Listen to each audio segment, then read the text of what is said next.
Gracias. Buenas noches a todos.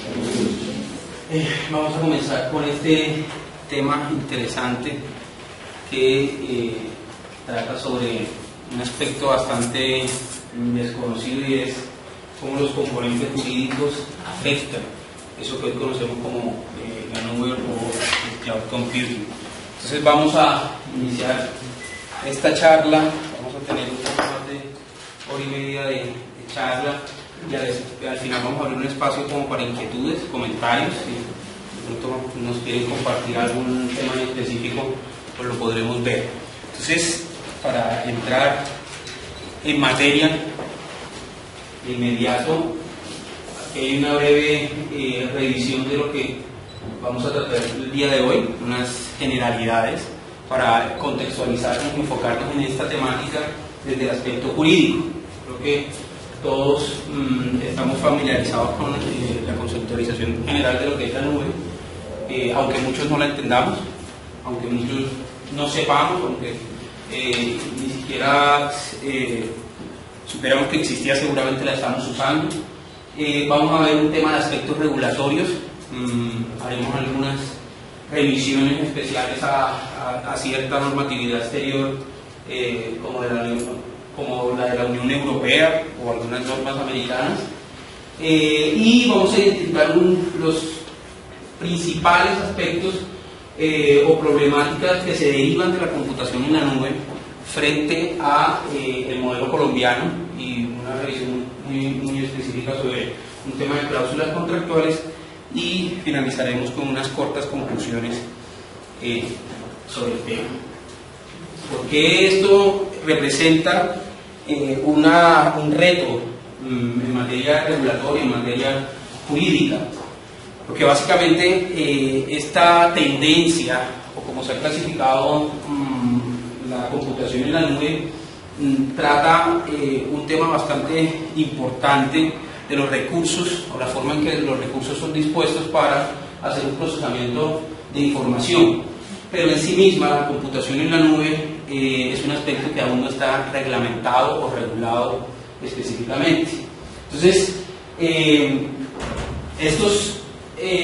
los problemas jurídicos o los aspectos legales que se derivan de la aplicación del cómputo en la nube básicamente no se tratan solo de temas que tengan que ver con tecnologías de la información, de temas específicos relacionados con la tecnología, sino que suponen o representan una problemática mucho mayor que incluso se da en sectores tradicionales de la informática. Entonces, por ejemplo, respecto de la seguridad, el aspecto específico de seguridad en la nube, se presentan unos desafíos importantes en materia legislativa. Todos los países están enfrentando esta misma problemática. Todas las legislaciones nacionales están enfrentando esa misma problemática. Hay algunos aspectos importantes a tener en cuenta, y es que, por ejemplo, en materia regulatoria, la Unión Europea tiene una serie de mecanismos que son normativas comunitarias. Estas normativas comunitarias lo que hacen es que establecen un bloque legal para todos los países miembros de la Unión, en este caso los 28 países que pertenecen a la Unión Europea.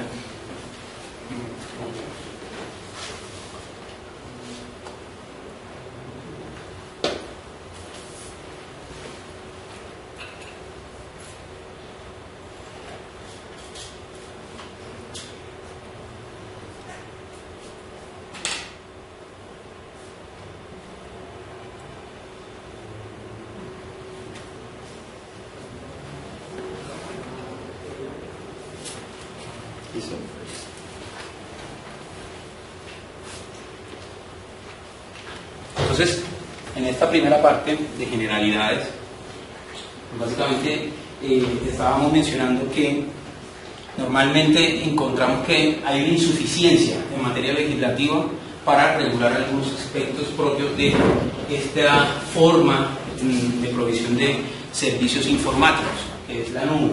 Entonces, esta insuficiencia ha traído un sinnúmero de problemas para las legislaciones, porque pues básicamente debemos partir que la tecnología avanza a un paso en el que nunca, jamás, bajo ningún parámetro, la legislación va a poder estar acorde con ella. Es decir, avance en materia jurídica y en materia legislativa formal es un avance completamente lento frente a la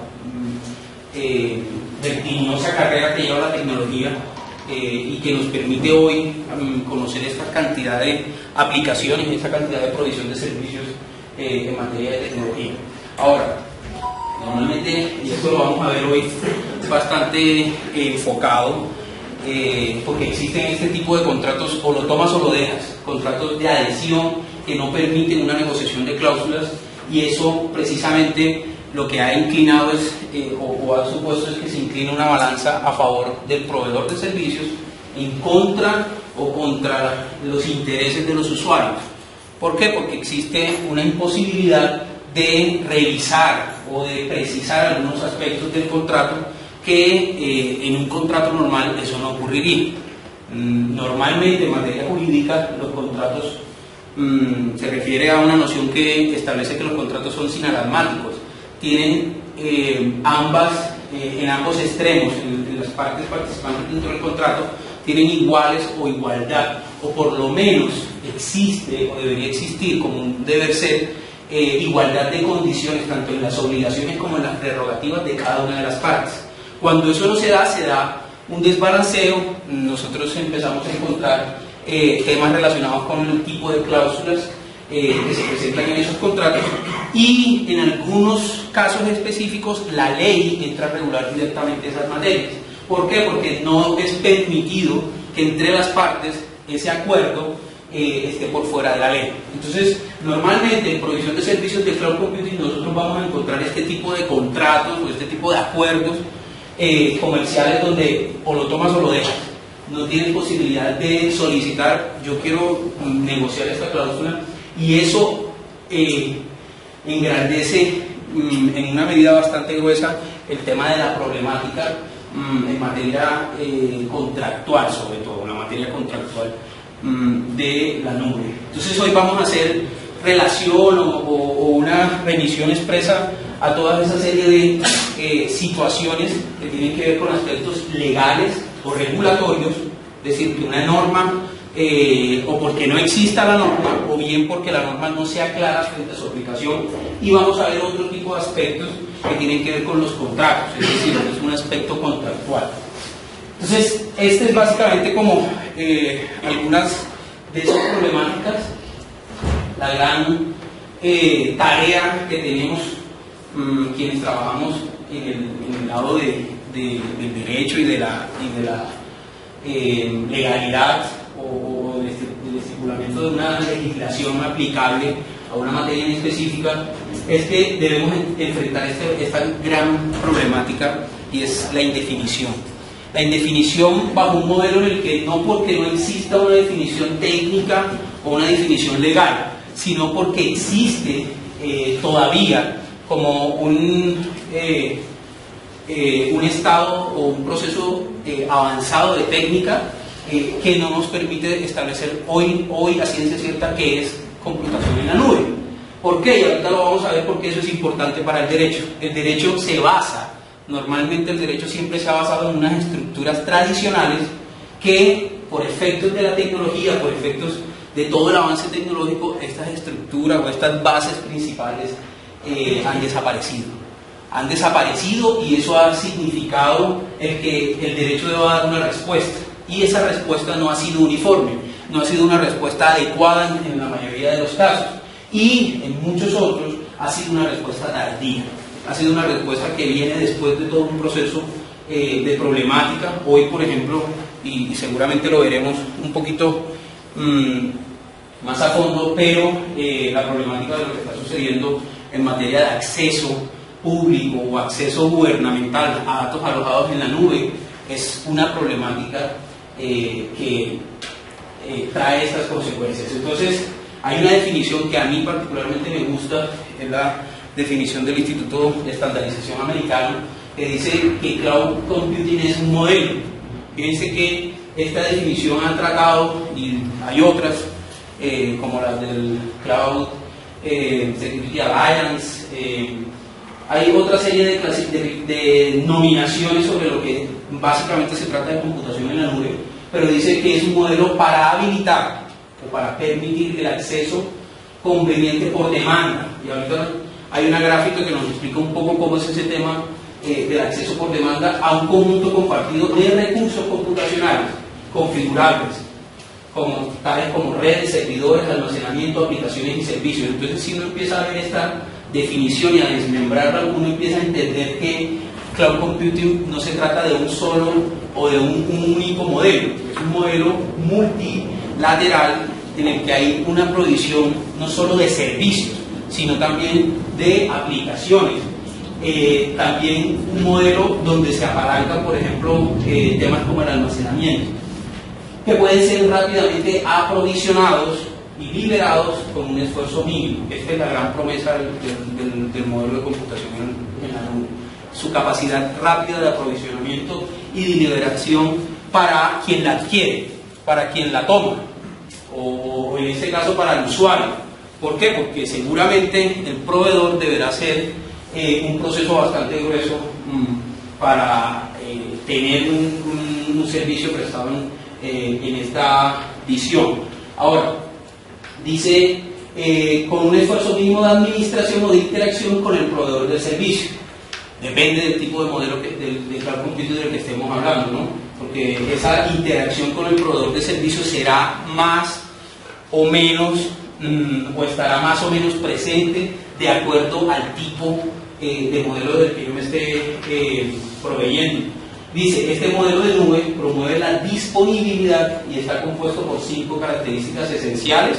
Ya él hizo esta clasificación, una clasificación más o menos aceptada en términos generales por toda la técnica, donde dice, hay 5 características esenciales, 3 modelos o 3 formas de prestar el servicio y 4 modelos de desplegar ese servicio o de aprovisionarlo. Entonces, corresponde básicamente a esta gráfica. Acá están los 5, lo que veíamos dentro de la definición, las 5 características esenciales que deben estar presentes en todo modelo de computación en la nube. Un servicio en el que la demanda por parte del usuario me permita a mí servirme del servicio que yo básicamente necesite. Es decir, entonces el recurso que yo voy a aprovisionar para mí será un recurso basado en la necesidad o el requerimiento que yo tengo. Amplio acceso a la red o grandes cantidades o gran capacidad para, por ejemplo, procesamiento, almacenamiento, tratamiento. Y vamos a ver esas características como en materia, por ejemplo, de privacidad tiene una incidencia fundamental.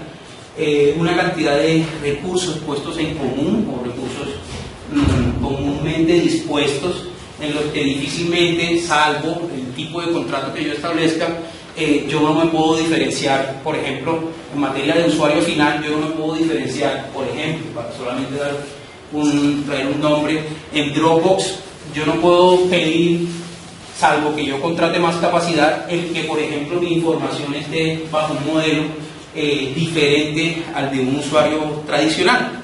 ¿Por qué? Porque son recursos puestos en común y tratan de ser homogéneos.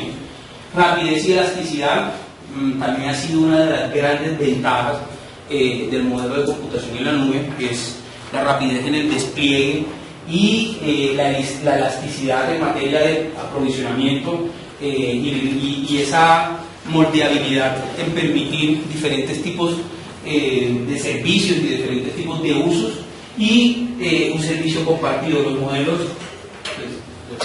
básicos y tradicionales han sido modelos de servicio basados en software o basados en plataformas o en la provisión de infraestructura para prestar servicios. Eso es básicamente lo que se tiene bajo esos 3 modelos. Y las tipologías o las formas que antes veíamos como modelos de despliegue son estas que están aquí: nubes privadas, nubes comunitarias, nubes públicas e híbridas.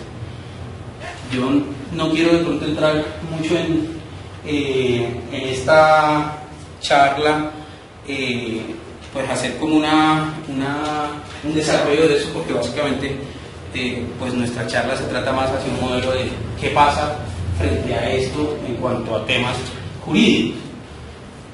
Entonces, volvemos a lo que inicialmente venía planteando, y es frente a lo que el derecho ha concebido como un servicio, por ejemplo, ¿de qué se trata este tema del cloud computing? Por ejemplo, yo lo puedo clasificar como un bien, yo lo puedo clasificar como un servicio. ¿Por qué? Porque esa incidencia o esa definición me va a mí a significar modelos completamente distintos en materia jurídica o en materia regulatoria. ¿Por qué? Porque no es lo mismo tratar un bien que tratar un servicio, desde todo aspecto, desde un aspecto netamente comercial, desde un aspecto, por ejemplo, tributario. Tiene tratamiento distinto un bien o un servicio. Entonces, dentro de esos servicios, si nosotros pudiéramos decir, o nos hemos inclinado básicamente a determinar que si es un servicio, entonces eso es un servicio de hosting. Yo podría decir que el cloud computing, a pesar pues, de que sabemos de sus capacidades y sabemos de todas las prestaciones que nos pueden entregar, pero no estaríamos en última resumiendo que se trata básicamente de un modelo de hosteo.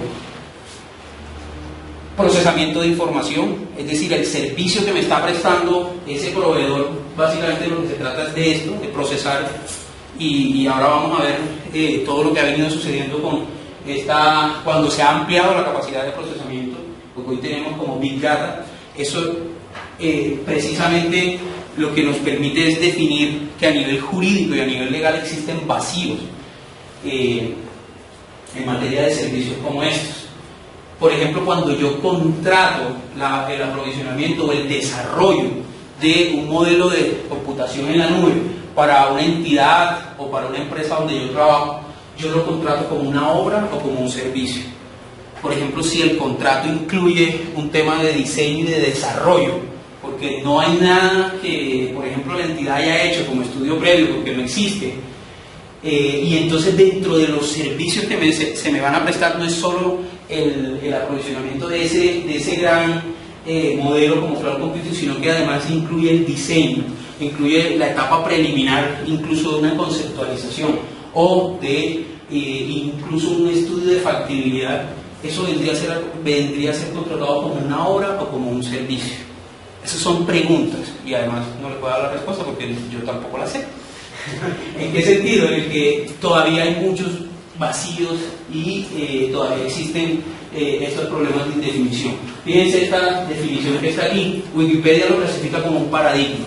Es decir, esto todavía, y dado su desarrollo, y dado su actualidad y su reciente desarrollo y ampliación, aunque cloud computing en verdad venimos hace bastante tiempo hablando de él, o viendo sus resultados, pero hablando de él, yo creo que de los últimos 10 años para acá, básicamente, y incluido nuestro sistema, y en Colombia yo creo que no más de 5 o 6 años.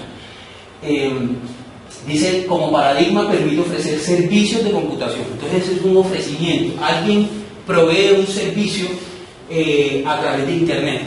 Fíjense que la gran plataforma y el gran vaso conductor, el vehículo por donde todo esto pasa, es un modelo basado en las redes del protocolo de Internet.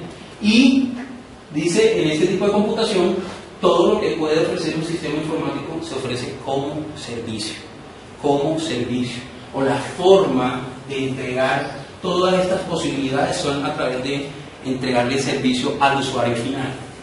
Y lo clasifica como beneficios de negocio, ya es una definición un poco más enfocada a negocio, con perspectivas de seguridad, gobierno y aseguramiento. Y trabaja mucho en temas de seguridad, entonces ellos de una incluyen estos 3 parámetros que nos entregan a nosotros o nos permiten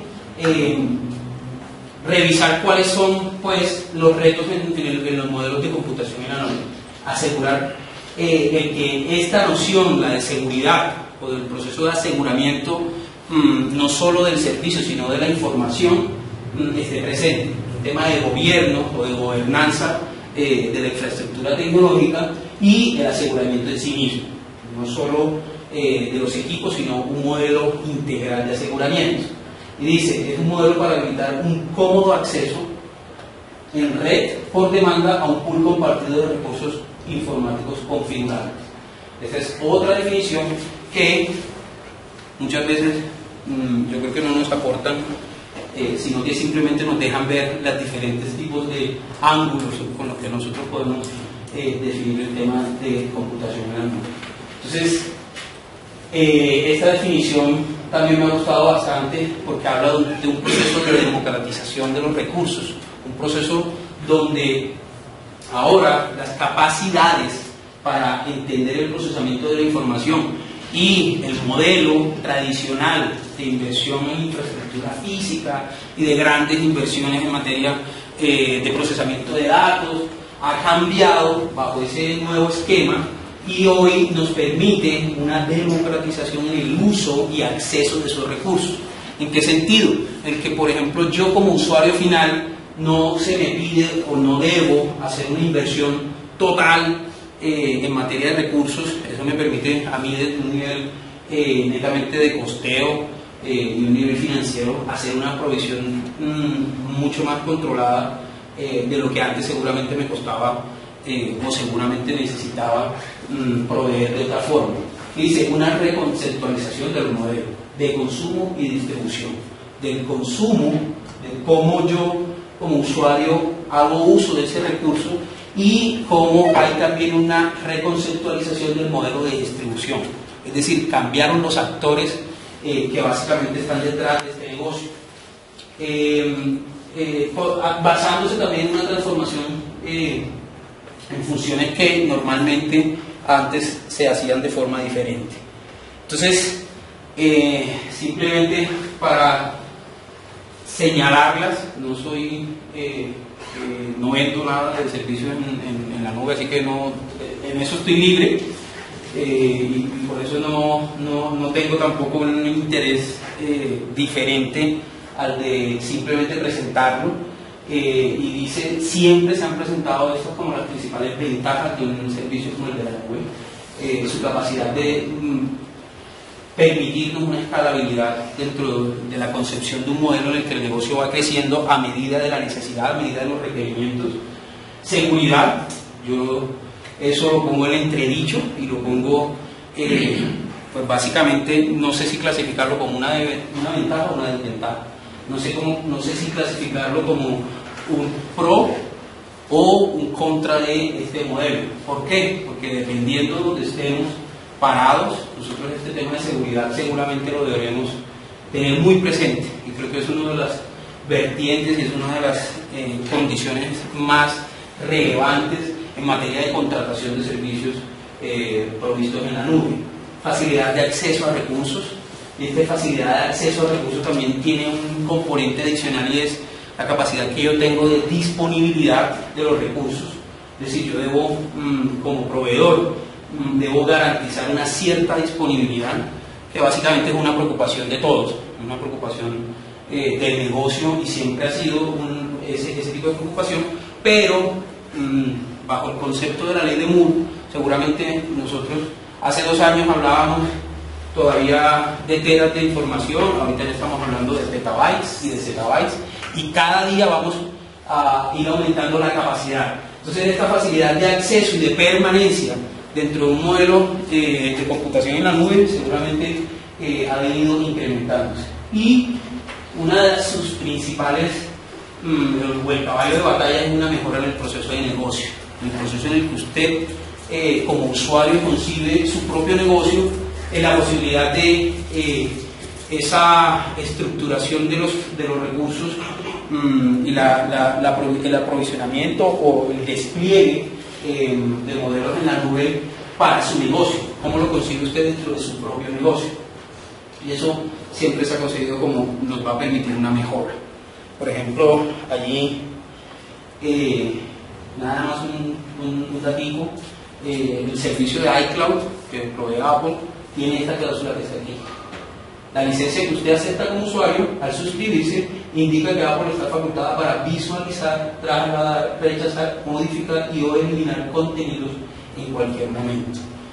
Ojo con este tema de visualizar y trasladar. Finalmente, entonces, ¿qué es lo que entrego yo? Que cuando me suscribo a un servicio como eso, ojo con los servicios gratuitos, Esos servicios gratuitos básicamente trasladan un componente muy grueso de lo que hablábamos al principio. ¿Se acuerdan cuando hablábamos o medio mencionábamos el tema de las cláusulas o de los contratos de adhesión? Tú no puedes solicitarle a Apple que te cambie estos servicios o te cambie alguna cláusula, y por lo tanto esos contratos en los que, por ejemplo, yo no tengo una forma de solicitarlo, básicamente te imponen unas mayores condiciones, mayores restricciones a ti como usuario en materia de facultades. Entonces, ese es simplemente como una posible. ¿Qué desventaja hay o cuáles son las amenazas o cuáles se han identificado como retos para la computación en la nube? Y yo esto lo he oído desde el 2009. Yo no sé si han cambiado o no. Parece que a medida que, como les digo, avanzamos en capacidades, se va haciendo ya diferente, se va concibiendo bajo otro modelo, y hoy las preocupaciones están volcadas por todo lo que ha pasado en este 2013 y empezó a suceder desde el año pasado. Seguramente veremos estas situaciones. Conectividad, asegurar la conectividad. En eso tenemos como Estado una política. Tenemos como Estado una política precisamente que ha permitido o que busca que la conectividad crezca de una manera bastante importante. Veía cifras en estos últimos días. Creo que Colombia en materia de conectividad y de acceso a banda ancha tenemos unas cifras interesantes que nos han puesto en el escenario global. En eso hay que reconocerlo y hay que aplaudirle una política estatal liderada por el ministro de aprovisionar servicios de banda ancha y acceso a banda ancha cada vez más. Nosotros lo hemos visto, ahorita lo último fue con ese despliegue o con el proceso de los servicios de 4G en materia de tecnología móvil. Se hizo necesario. Ahí le meten otro componente y es que entregar tablets, pero bueno, eso hace parte de este proceso, hace parte de esta preocupación estatal por proveer más y mejor capacidad tanto de conectividad como en materia de acceso, y seguramente habrá otras vertientes de esto como alfabetización digital, seguramente más programas que nos permitan ir superando mayormente ese tema de la brecha digital. Países en vía de desarrollo o países que vienen haciendo uso de esto en materia de provisión y de mayor propensión hacia temas de conectividad en banda ancha, ha encontrado que ese es un buen medio, un buen mecanismo para apalancar otros tipos de sistemas. Yo creo que no por eso, y lo mismo, sin ningún tipo de interés, creo que por eso ahorita también una encuesta que salió el ministro de TICS quedó como mejor ministro o calificado como el mejor, porque ha permitido que se haga visible de manera directa o de manera mucho más tangible eso que el gobierno ha liderado y que busca que tengamos mayor conectividad. Entonces, ¿por qué es una amenaza el tema de conectividad en la red? Porque básicamente yo necesito para el sistema o para el aprovisionamiento de servicios en la nube, necesito garantías en este tema de conectividad. Y aquí hay mucho de lo que tiene que ver con las cláusulas contractuales en materia de computación en la nube. Seguridad de la información, y ese es tal vez el vector más importante y más relevante, yo creo que en el que hoy vamos a enfocarnos un poco más, porque es el que lastimosamente ha ocupado la mayoría de titulares en la prensa y titulares a nivel global, con todo este tema de lo que está sucediendo a nivel mundial en materia de asegurar la información y accesos no autorizados y confidencialidad de la información. ¿En qué se traduce o por qué el tema del aseguramiento de la información, si no se tiene en cuenta, va a representar un problema para nosotros? En que se traduce en pérdida de control de la información. Y ahí hay un tema interesante, y es la forma en que se transfiere o se transmite la información en materia de servicios alojados en la nube. Otro tema cardinal es el acceso no autorizado, o cómo yo garantizo un acceso no autorizado, o que no se haga un acceso que esté por fuera de los permitidos en materia de aseguramiento, y los que trabajan en seguridad de la información lo saben. El acceso no autorizado normalmente proviene de adentro de la organización, en una mayor medida que los ataques externos, y por lo tanto hay un proceso allí que también debe mirar todo esto, y es el componente humano. Si ese componente no está presente dentro de las ecuaciones, seguramente fallaremos al momento de revisar esto. Tanto en computación tradicional, si lo podemos decir así, parece que como que la disminuye, o le pone como un remoquete ahí de patito feo o de hermana fea, pero la computación tradicional como la computación en la nube tienen ese mismo problema, y es cómo podemos asegurar el que tengamos un buen mecanismo para asegurar la información, para no permitir o para garantizar que solo quien accede a la información es quien debe hacerlo. Y ahora vamos a ver otros puntos que nos van a parecer interesantes, porque en ese tema de acceso hay unos accesos autorizados que tal vez no conocemos, unos accesos que la ley nos permite o que la ley nos dice que deben ser autorizados. Y lo otro es fuga, datos perdidos o data leaks. Esos son la pérdida de los datos, y en esto también ha venido todo ese proceso de lo que ha supuesto tanto el caso inicial de Wikileaks como los casos subsiguientes de no saber, por ejemplo, a dónde van a parar los datos de cientos de usuarios. No sé si recuerdan o tienen presente, por ejemplo, lo que ha sucedido, y pues, no hay nada sino simplemente ver el buscador de Google Noticias sobre lo que ha pasado en esta materia de pérdida de datos. Pero, por ejemplo, son famosos los casos de Sony con su consola PlayStation.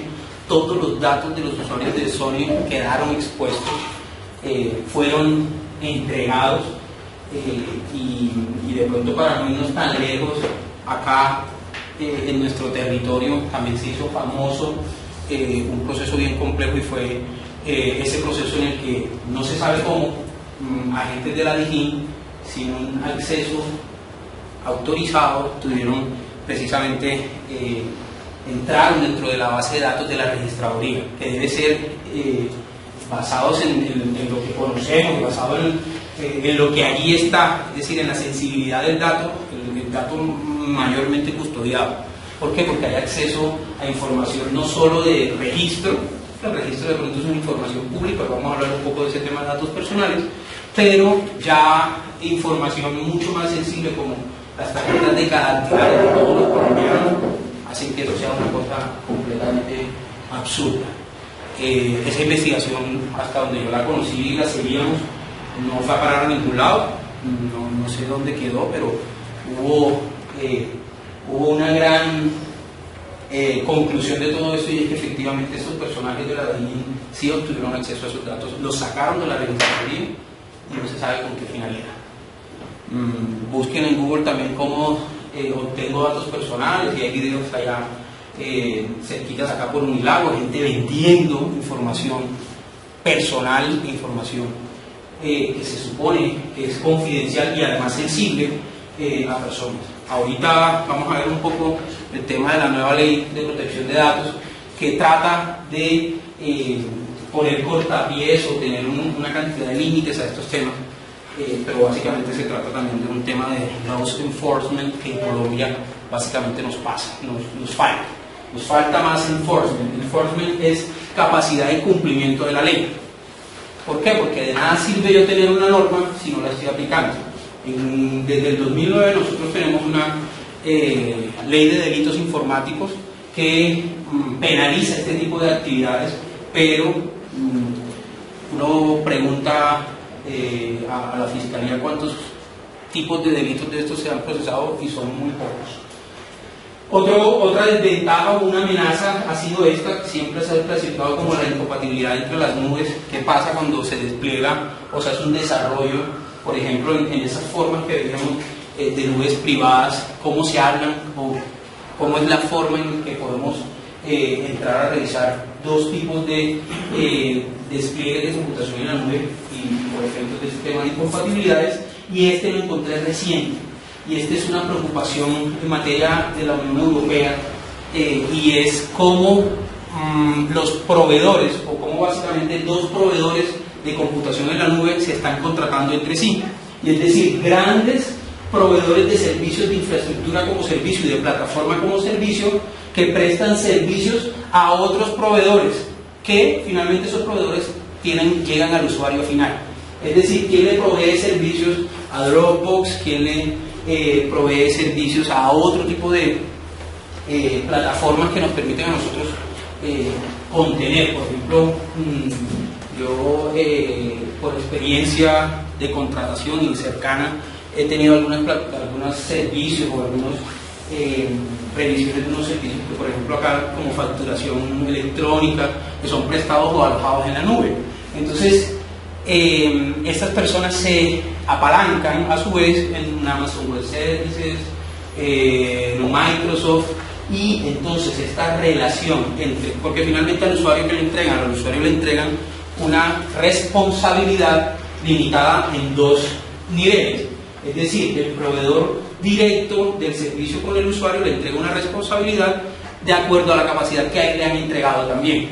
Entonces, este tema de grandes servicios o de grandes prestadores de servicios de infraestructura en plataformas como servicio está siendo revisado en la Unión Europea, porque pues, representa un gran peligro, una amenaza latente en materia de computación en la nube. Ya estos son riesgos un poco más técnicos, de pronto ya más detalle de lo que veíamos. Por ejemplo, un proceso de agotamiento de recursos. Y no porque la nube no pueda crecer o la nube no me lo pueda prestar, sino un agotamiento, una insuficiencia de recursos propios que pasa al interior de las organizaciones. Por ejemplo, fallas de aislamiento, códigos maliciosos al interior de provisión, por ejemplo, de servicios en los que, por ejemplo, es una plataforma, y básicamente en una plataforma como servicio a mí me permiten alojar mis propios contenidos, mis propios desarrollos, mi propio programa, y ese programa tiene un código malicioso. ¿Qué sucede, por ejemplo, para el resto de usuarios? Y esto pues es parte de eso, compromisos de interfaz de gestión de usuario-cliente. Ya eso también es un riesgo también en materia de computación tradicional. Interceptación de datos en tránsito, y aquí no solo vale un tema de encriptación de la información o de los datos contenidos, sino también lo puedo empezar a ver, por ejemplo, con un proceso de encriptación del canal.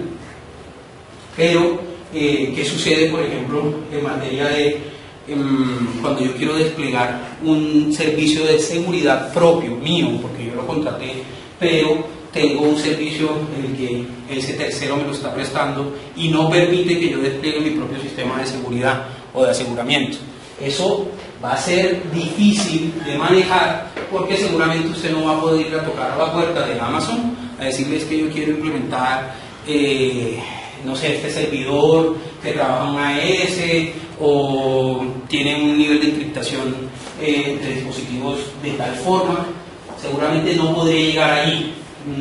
Yo trabajo particularmente con unas empresas proveedoras de servicios de encriptación y encriptación para dispositivos móviles, y la otra vez estábamos haciendo unas pruebas en materia de con tecnología BlackBerry, y pues básicamente yo preguntaba, bueno, pero ¿por qué no podemos hacer esto? Entonces me decían, no, porque es muy difícil, tengo que ir a Canadá a preguntarle allá a RIM si me permite a mí hacer que los, básicamente lo que buscábamos o lo que estábamos tratando de hacer era que el BlackBerry PIN estuviera encriptado. Eso no se puede porque no podemos llegar hasta allá. Entonces fíjense que a pesar de que yo hago un despliegue interno, seguramente voy a encontrar algún tipo de contraposición en lo que voy a realizar en materia de seguridad y de aseguramiento, y este tema de interceptación sí que es complejo, sí que viene siendo, por ejemplo, la Superintendencia Financiera a los bancos ya les dio una fecha límite para que implemente temas de encriptación entre sus plataformas y en los dispositivos. Además, otra resolución nos obliga a desarrollo banca móvil, y banca móvil es mucho más complejo en el tema de seguridad. Estos temas de interceptación, de problemas, por ejemplo, como de man in the middle y estas situaciones que nosotros hemos conocido, no solo las típicas o las tradicionales formas de suplantación, sino ya un tipo de amenazas mucho más complejas, como el farming, una amenaza mucho más compleja al tradicional phishing, donde cambio simplemente la página web, sino que ya me meto con los DNS de las entidades, ya hace mucho más complejo el panorama, y eso también es otro gran paradigma, ¿no? A medida que avanza la tecnología, avanza ese lado oscuro de la tecnología, avanza esa capacidad de encontrar la forma negativa o la forma de pronto maliciosa de ejecutar esa tecnología. Fuga de datos en la carga, en el carga inicial. Por ejemplo, ayer tratábamos esto con una persona que me decía un sistema hasta sencillo, pensaba yo, y un tema de mail marketing, estábamos haciendo un carga de información. Claro que cuando ya hablamos de 20.000 registros es una cosa diferente, pero al hacer en la carga, la persona me estaba diciendo, yo me quedo con una imagen y yo trato de guardar para mí una imagen, pero tengo problemas porque al momento de actualizar información con este proveedor que está en el Reino Unido es un problema y no me permite hacerlo. Entonces yo toda la semana lo que estoy haciendo es que bajo una copia local. Le decía yo, bueno, ahí es donde vamos a tener un problema luego en la sincronización de esa información, y pues básicamente aquí puede haber también un proceso de fuga, y bueno, distribuciones de denegaciones de servicios que ya también de pronto conocemos. Entonces, ya no los aburro más con ese tema, la verdad que ni soy técnico, y estoy seguro que no hay ningún abogado, ustedes sabrán más la parte técnica que yo, pero ahora es mi desquite, ahora aquí viene la parte jurídica donde ya les puedo decir, de pronto hablar con más propiedad. Este tema de informático me gusta mucho, y es más un tema como de apasionamiento, y a veces entonces puedo tener discusiones acaloradas con ingenieros y con los abogados también. Entonces, ciertos aspectos yo quise como referenciar o traer como resaltados los más importantes, los que considero son más importantes, porque existen otros tipos de riesgos o de aspectos regulatorios en materia de computación en la nube. Tenemos un artículo, lo que pasa es que ese artículo todavía no está publicado, entonces tiene todavía una restricción, no se lo puedo prometer, pero sí va a salir un artículo pues donde vemos esta visión de los aspectos regulatorios en materia de computación en la nube en más de 20 países, con una red en la que participamos. Bueno, ahorita salió uno muy reciente, que es el de acceso público a información alojada en la nube por parte del gobierno, y ese sí ya está publicado, y de pronto, pues para quien lo quiera, al final les cuento dónde lo pueden adquirir. Es un artículo que nos permite ver la legislación de más de 22 países, incluido el de Colombia. Entonces, el aspecto regulatorio o legal que tal vez representa mayores inconvenientes en este tema de computación en la nube es la jurisdicción aplicable. ¿Y por qué eso es tan relevante? Porque la jurisdicción se entiende como ese espacio donde el poder estatal se manifiesta, donde yo como Estado puedo ejercer mi autoridad. Como les decía, las nociones tradicionales del derecho se basaban en un mundo de fronteras, en un mundo físico, en un mundo donde yo tengo delimitado ciertas condiciones. ¿Qué sucede en materia de este tema de jurisdicción en la red, en lo que se conoce como cloud computing y en lo que en Internet trabaja. Tuvimos un problema de regulación con la jurisdicción, y es dónde aplico la ley, o qué derecho aplico, cuál jurisdicción es la aplicable. Y en materia de contratos en la nube, ustedes van a encontrar siempre un capítulo específico sobre jurisdicción aplicable. Y los invito a que lo veamos en Dropbox, lo veamos en Amazon Web Services, lo veamos en Azure de Microsoft, lo veamos en cualquiera de los servicios que están presentes. Siempre hay un capítulo especial de jurisdicción. ¿Por qué? Porque se asegura el proveedor de que cuál va a ser la jurisdicción que le va a aplicar a él, la de él, la del proveedor. ¿Por qué? Porque a pesar de que yo me mueva por todo el mundo ofreciendo mis servicios, yo me aseguro de que la jurisdicción de mi país me aplique. Entonces, valga la pena decirlo, como hemos tenido un proceso en el que casi siempre la jurisdicción aplicable es la americana, nosotros debemos tener muy en cuenta este tema a la hora de aplicar o de contratar estos servicios en la nube. ¿Por qué? Porque básicamente eso me va a enfrentar, en caso de que exista un problema, en caso de que exista una controversia contractual derivada del contrato, con qué juez o cuál va a ser el juez que me va a regir.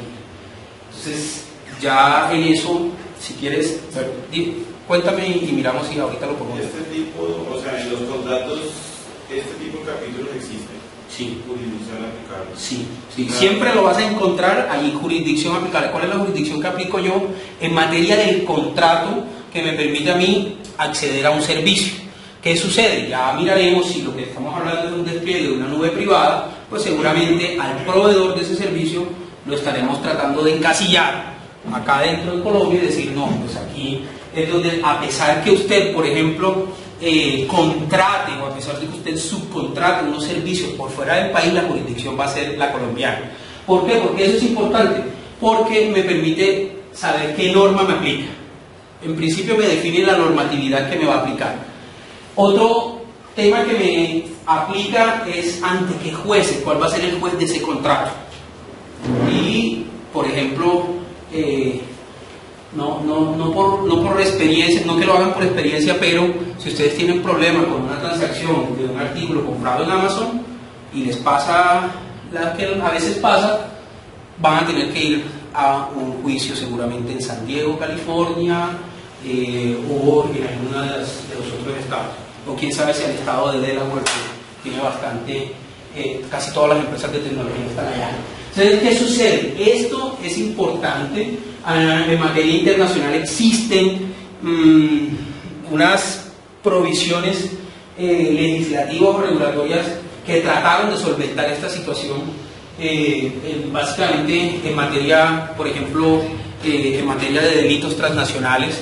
Ya hay regulación específica, pero hay una determinación específica y era la jurisdicción en materia civil y comercial, que se hizo a través de un convenio que se llama el Convenio de Lugano del 88. Colombia no tiene suscrito este convenio, así que no lo podemos aplicar, pero en la Unión Europea existe este convenio y lo que permite es establecer reglas comunes para tratar el tema de jurisdicción en materia de contratos, y de contratos de todo tipo. En el 88 no había nube, pero allí están cobijados este tipo de servicios. Entonces, ¿por qué la jurisdicción es un problema? Porque me va también a determinar la competencia, quién es el competente en determinado caso, y eso me va a representar también una serie de decisiones y el tener que afrontar una serie de consecuencias. Entonces, en materia civil y comercial, que básicamente son las materias que regulan los contratos en servicios de computación en la nube, yo tendré que revisar este tema específicamente. Y aquí, por ejemplo, sí que tiene problemas algo o la posibilidad de tener materializado este tema de un servicio en la nube por una entidad pública, por ejemplo. Las entidades públicas tienen que tener en cuenta esto. ¿Por qué? Porque por principios la entidad pública debe regirse sus materias aquí en Colombia. La legislación aplicable tiene que ser la colombiana. Entonces esto hace el que la contratación de servicios al exterior representen ciertos temas que al interior de una entidad pública requieren mayor rigorismo al considerarse, ¿no? Debe tener un rigor mucho más específico en materia de jurisdicción cuando hablo de un servicio para una entidad pública. Los privados, y todos los días me lo consultan, tienen esto. Esto trae de pronto otro temita bien interesante, y es materias como la tributaria, que me preguntan, bueno, entonces, ¿cómo hago yo para pagar servicios si yo no le hago retenciones en la fuente a los señores de Dropbox, porque no se los puedo hacer porque esos servicios no me los están prestando aquí en Colombia, supuestamente? Y cómo para la materia tributaria es interesante este tema y este tratamiento del tema de la jurisdicción.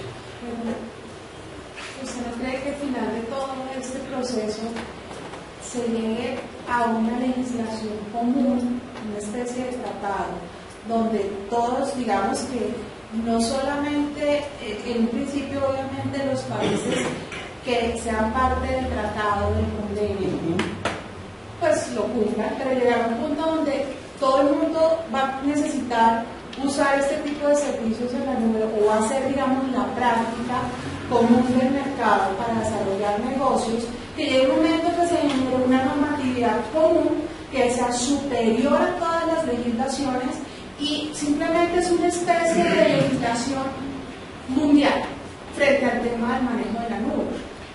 No solo en materia de la nube. Usted se me adelantó un poco y allá en las conclusiones ustedes van a ver que uno de las propensiones, uno de la mejor práctica, o esto debería ser algo que ideal, un escenario ideal sería el migrar a uniformidad en materia legislativa, pero eso no siempre es posible. Hay algunas materias, por ejemplo en materia de privacidad, ahorita que lo vamos a ver, en materia de seguridad hay unos inconvenientes, pero ya la experiencia se ha tenido en la Unión Europea, aplica reglas comunes a todos los países de la Unión y permite ese establecimiento de mecanismos en los que un órgano supranacional establece unas normas para una serie de países y se rigen por eso. Y pues en materia de computación en la nube, hoy en la Unión Europea existen unas reglas.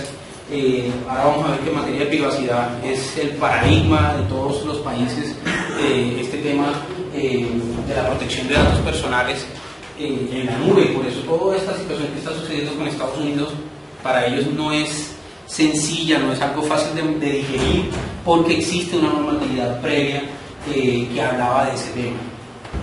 Si quieren, vamos a hacer una cosa, vamos a acotar las preguntas acá en este espacio.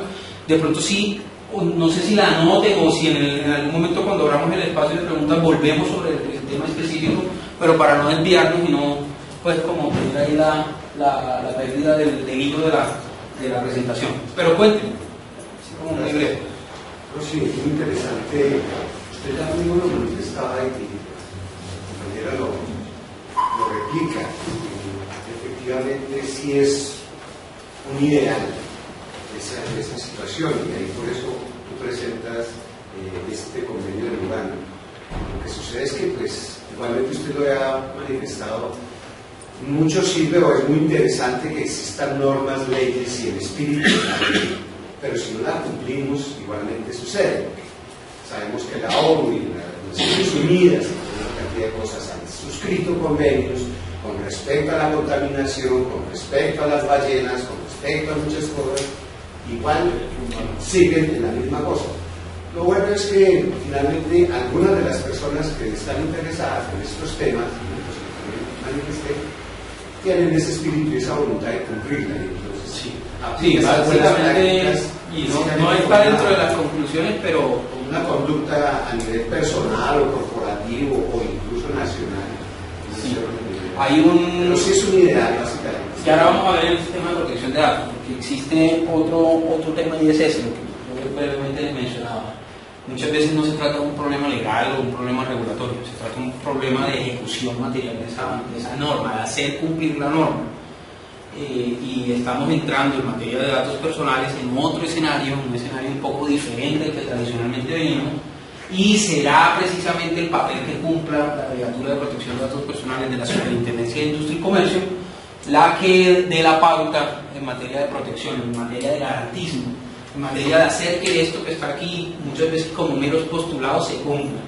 Entonces, este tema de la protección de datos y de información en materia general, el dato personal es un tipo de información y ahorita de pronto lo alcanzamos a ver, pero en materia de protección hay algo mucho más interesante, y es cómo protejo datos de individuos, datos que puedan identificar a personas, porque un dato en el que no se identifica a nadie pues tiene un tratamiento seguramente diferente, pero ya cuando se trata de un dato personal, un dato que concierne a una persona en específico, ya hace necesario entrar a revisar toda esta regulación.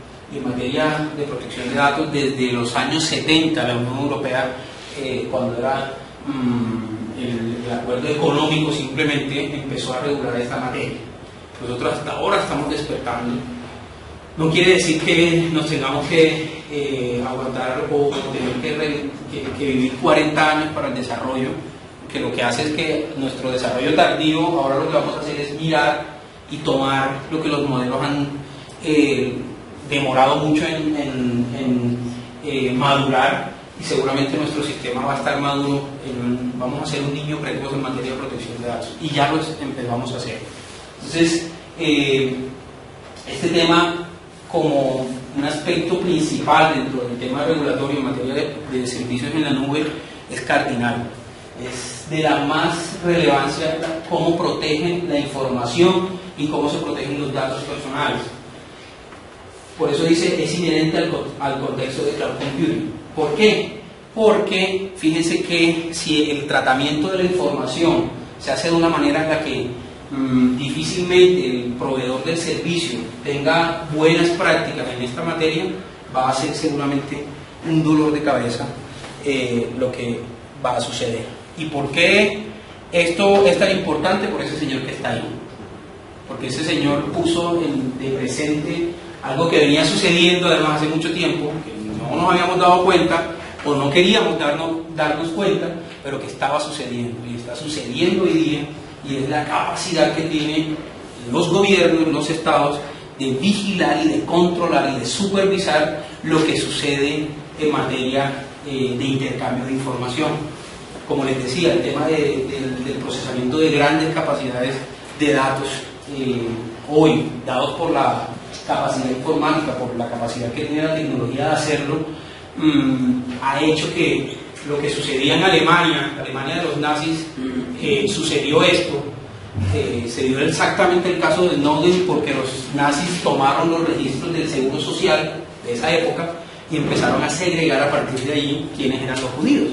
Y entonces esto les permitió pues el desarrollo posterior, y de hecho Orson Welles habla mucho de eso, pero es esta capacidad que tiene el Estado para determinar o llegar a un nivel de determinación y de precisión a información personal.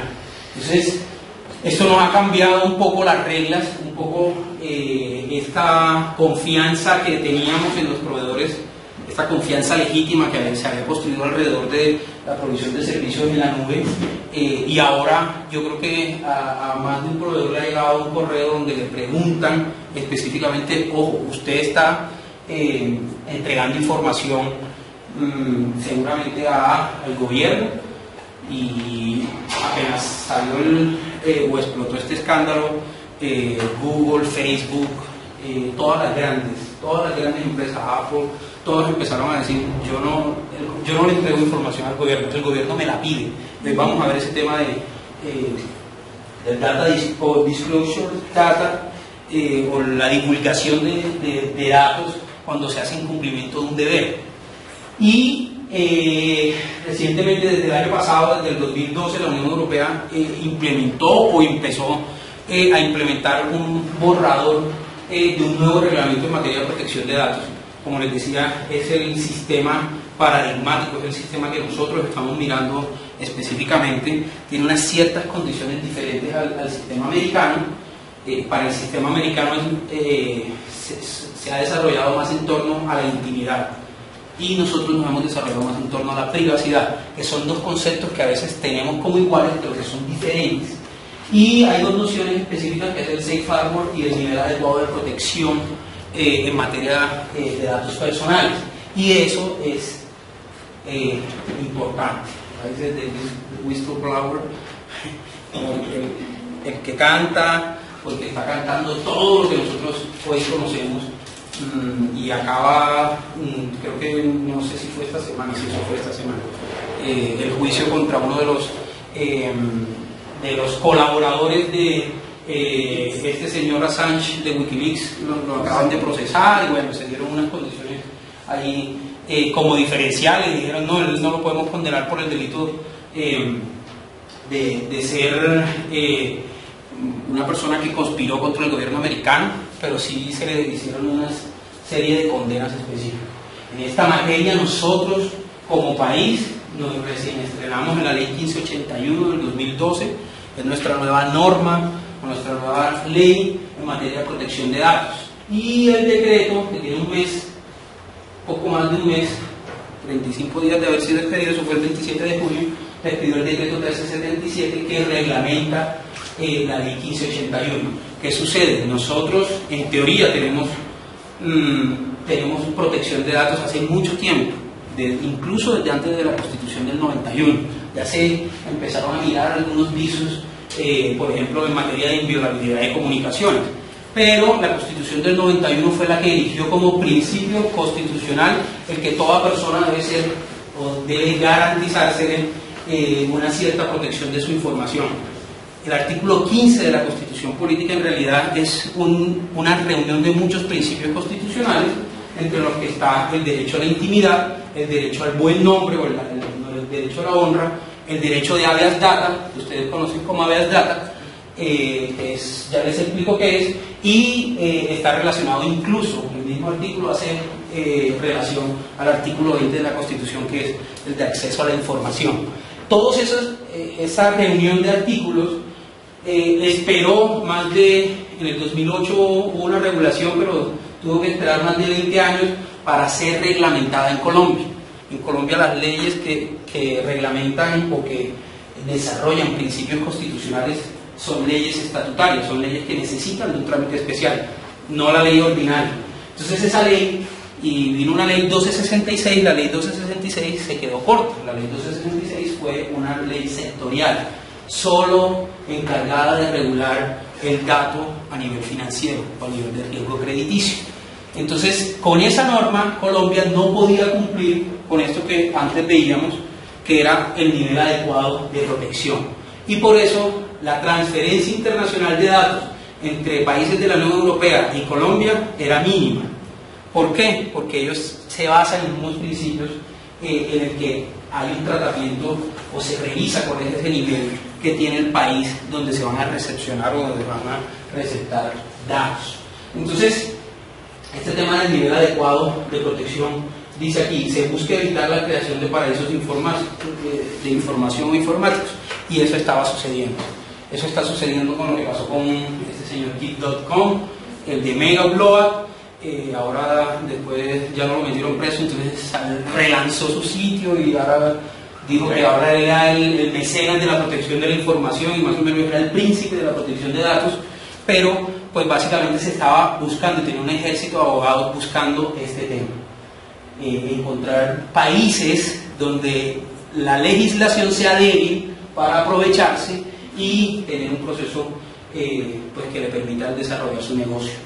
Entonces, se busca evitar que se creen esos paraísos informáticos, y la Unión Europea estableció y dijo, aquí vamos a tener algo que garantice que la transferencia internacional de datos se haga con países que cumplan un cierto nivel, un cierto estándar que hasta hace poco no cumplíamos. Colombia no lo cumplía con la ley 1266 de 2008, y vino esta ley 1581 a desarrollar el principio general y en materia general de protección de datos personales. Entonces dice, es decir, jurisdicciones, nuevamente vuelve el tema de la jurisdicción, donde la carencia de leyes de protección de datos las transforma en sitios atractivos para realizar tratamientos de datos personales que puedan ser violatorios de otras leyes de privacidad. Me preguntaba una gente que venía, quería entrar como al país, me preguntaban así como muy quisquillosamente, en Colombia se pueden o no comprar y vender bases de datos. Y yo, no me hagan esa pregunta porque es muy difícil contestársela. Tenemos que siempre contestársela a los abogados con un depende, porque depende. Porque sí puede haber procesos en los que se haga una transferencia y una transmisión de datos de manera concertada y de manera contractual, pero de pronto a lo que ellos iban era una venta indiscriminada de bases de datos, no deberían estar permitidas.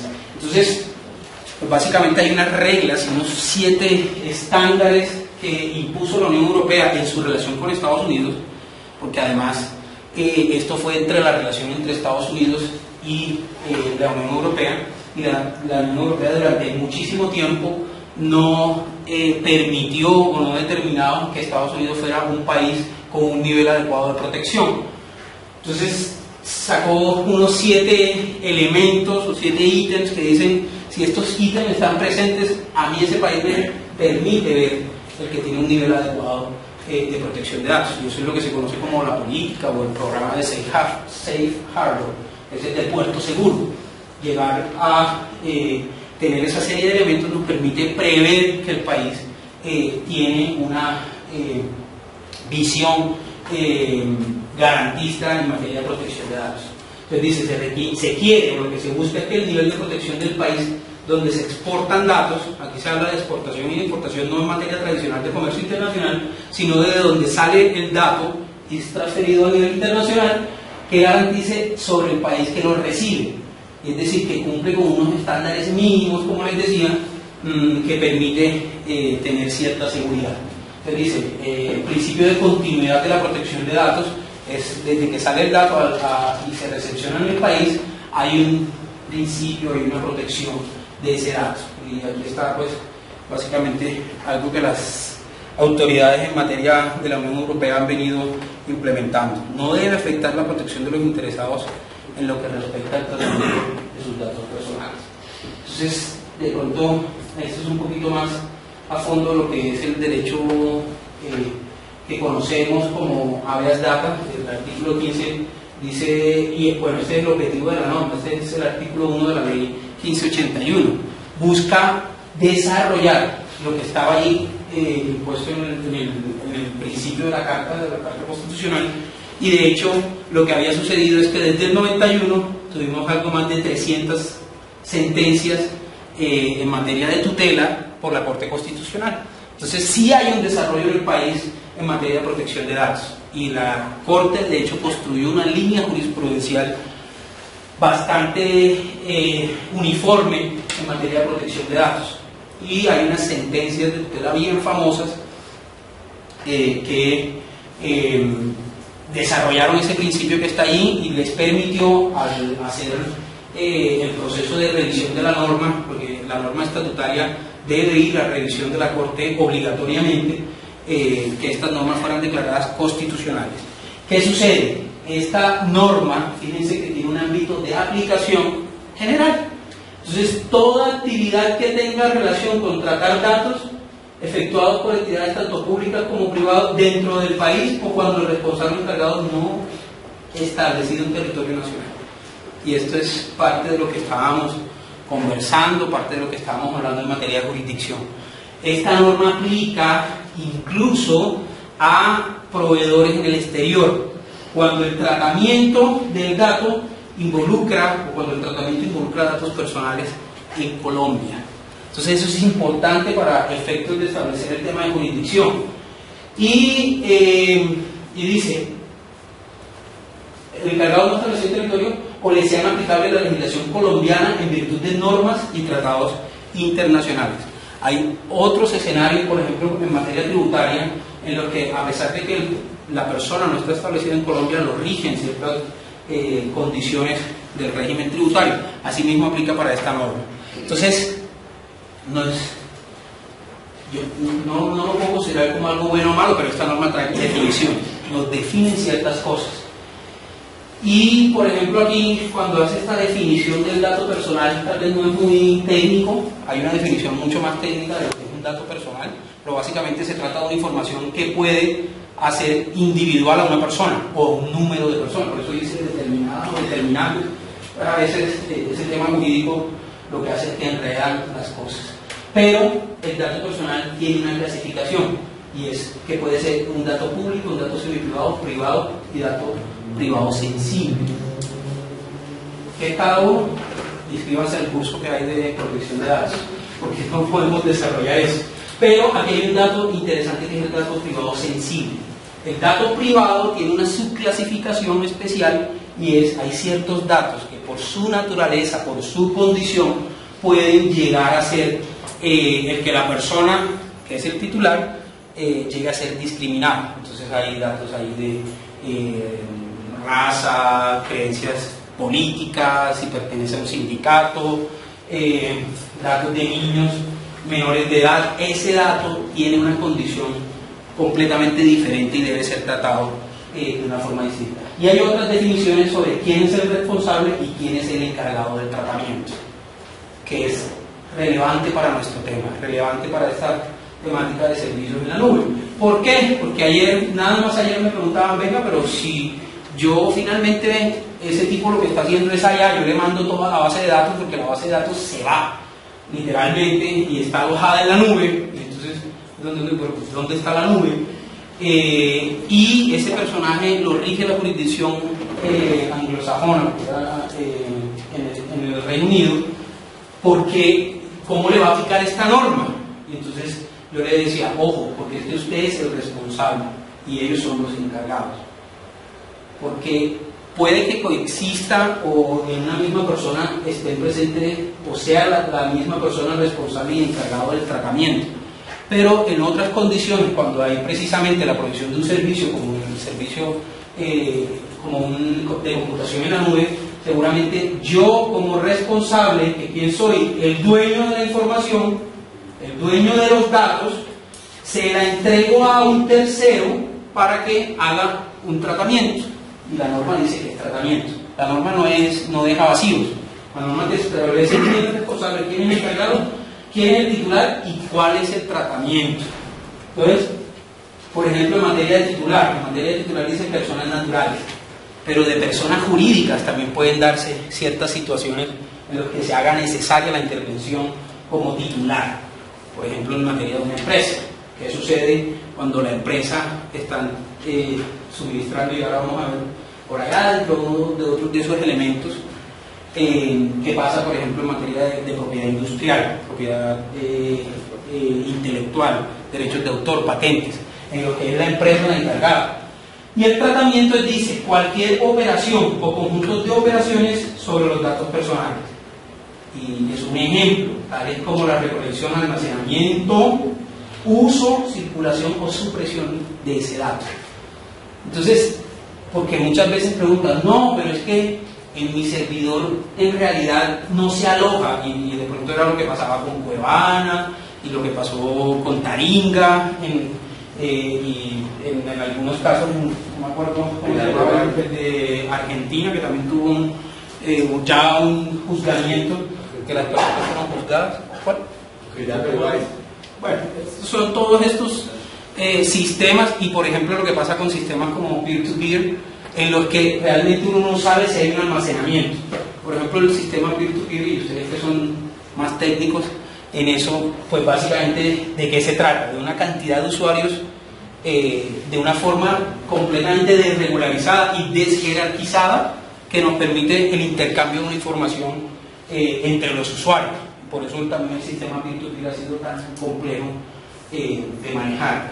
Entonces, ese tema del almacenamiento trae mucho que ver con el tema de provisión de servicios en la nube, porque por ejemplo me preguntaban, bueno, entonces el servicio de facturación electrónica que nos están prestando muchas de las empresas en Colombia, no con el desarrollo que se hubiese querido, está bastante relegado ese tema de factura electrónica, pero ¿qué tipo de servicio es ese? Porque finalmente la información es mía. Y ahora vamos a ver que eso es otro de los asuntos también en materia de protección de datos y del tema de la nube. Ahora, entonces tenemos un inconveniente más en materia de protección de datos en Colombia, y es que tenemos dos normas, y dos normas plenamente vigentes, porque la 1581 no derogó aquella norma. Esa norma le aplica a los bancos, pero a los bancos también le aplican estas normas en algunos casos. Entonces, tenemos un sistema dual, tenemos un sistema que coexisten dos normas y cada norma trae una serie de principios. Hay unos principios que uno ve y bueno, sí, como que son match, tienen completa similitud, veracidad, finalidad. Por ejemplo, acá circulación restringida, acá tiene acceso y circulación, seguridad, confidencialidad, transparencia. Acá hay un principio de temporalidad del dato negativo, lo que tiene que ver con bancos de datos o bancos de información crediticia. Principio de legalidad, que el tratamiento siempre debe obedecer a un objeto lícito y debe tener en sí mismo un objeto, está regulado en la norma, por eso todo tratamiento es regulado. Y el principio de libertad en el tratamiento de la información. Esta serie de principios están contenidas en la 1581. Vamos a pasar esto más rápido porque no nos podemos concentrar en eso. Vuelvo y lo repito, y ese sí es cuña, inscríbanse al curso, que sí es necesario que aprendamos todos por qué esta norma ahora nos va a tocar a todos, independientemente de lo que hagamos y lo que no hagamos, nos va a tocar a todos. Entonces este es como el desarrollo de los principios. De pronto aquí hay uno importante en materia de seguridad, y esto se le pide o es obligatorio tanto para el responsable como para el encargado. Y en materia de seguridad la norma dice, deben tratarse en materia de protección de datos, implementar siempre, y es obligatorio implementar medidas técnicas, humanas y administrativas. No es solo un tema de firewalls, no es un tema solo de comprar muchos equipos, sino humano y administrativo. La norma trae la obligación en las empresas de crear la figura del responsable de los datos y el tema de la confidencialidad. Todos esos principios están ahí. Básicamente como una visión panorámica de la norma. Hay una entidad ahora que ha desarrollado, o que la norma trajo, y es la Superintendencia de Industria y Comercio, a través de la Delegatura de Protección de Datos Personales, y se crearon unos mecanismos de control y vigilancia.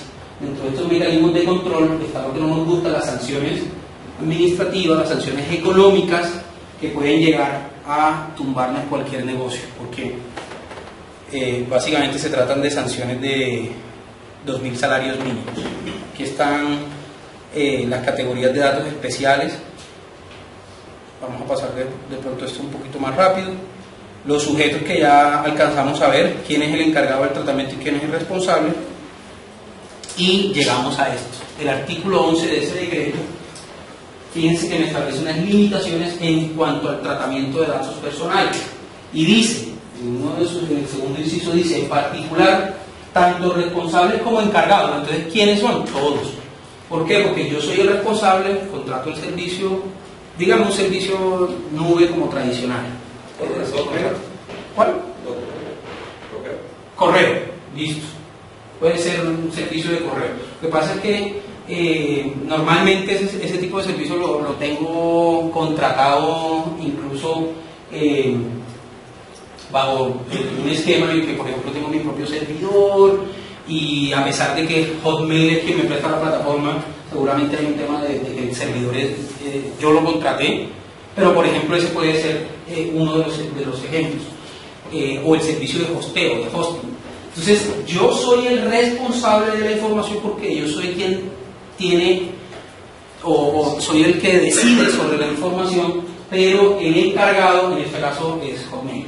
No me acuerdo cómo es de Microsoft, ¿no? Ahorita nada más vamos a tener 2 o 3 empresas ahí dueños de todo, que ya lo compró Microsoft. Y ya va a desaparecer, ahora se llama Outlook, así que está desactualizado. Es Outlook. Entonces, fíjense, y dice, deben documentar los procedimientos para el tratamiento, conservación y supresión de los datos. Entonces, esto es una regla específica en materia de cloud computing, y sobre todo en esto, conservación y supresión. Ahorita vamos a ver eso en un problema a nivel de contratos. El artículo 26 de la ley prohíbe la transferencia a países que no tengan un nivel adecuado de protección. ¿Se acuerdan que hablábamos del nivel adecuado de protección? Entonces, ese artículo 26 es como un esquema negativo. Dice, en regla general está prohibido el que se transmitan datos a terceros países si esos países no cuentan con ese nivel adecuado de protección, y deja en la SIC, la Superintendencia de Industria y Comercio, este proceso de determinar qué países sí cumplen con el nivel adecuado de protección. Más tiene que haber un proceso adicional que la SIC debe cumplir, y ya se está cumpliendo en materia de homologación internacional para la transferencia entre terceros países, entre países. Esa homologación o el listado de países a los cuales podemos exportar datos ya está hecho. Hay unas muestras internacionales que son las listas blancas, las que tienen, por ejemplo, en situaciones como en la APEP o en la... Hay una asociación, una organización que reúne a todas las entidades que vigilan los datos personales en los países. De la MIEC Club al que Colombia acaba de ser invitado y es miembro ahora permanente. Su última reunión fue en Uruguay el año pasado, o este año, y allí en ese país sí se ha determinado, a través de estos 7 elementos que hablábamos del Safe Harbor, qué países tienen un nivel adecuado. Como les decía, Colombia hasta hace poquito no tuvo un nivel adecuado de protección, y entonces lo que se busca es hacer un trato recíproco, o a través de tratados internacionales, el que los países se hablen recíprocamente, es decir, haya un intercambio. Hasta hace poco Argentina era el país modelo a nivel latinoamericano, y si ustedes ven tasas o porcentajes de transferencia internacional de datos, Argentina estaba disparado, Colombia no lo tenía.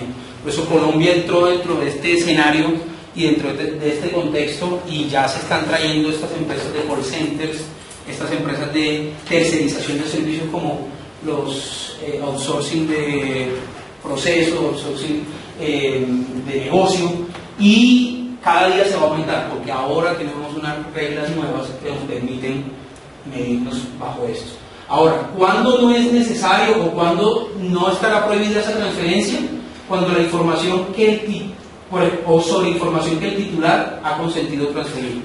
Por ejemplo, entonces en el contrato, por allá se le pone el titular acepta y es plenamente informado, porque este tema del consentimiento es donde se basa toda la ley de protección de datos, que el consentimiento sea informado, que sea una autorización expresa del titular para su tratamiento, para el tratamiento, y en este caso se tiene que poner, lo recomendaría, no haría el 12, no haría el 14, transferir. Pónganlo bien claro en los contratos.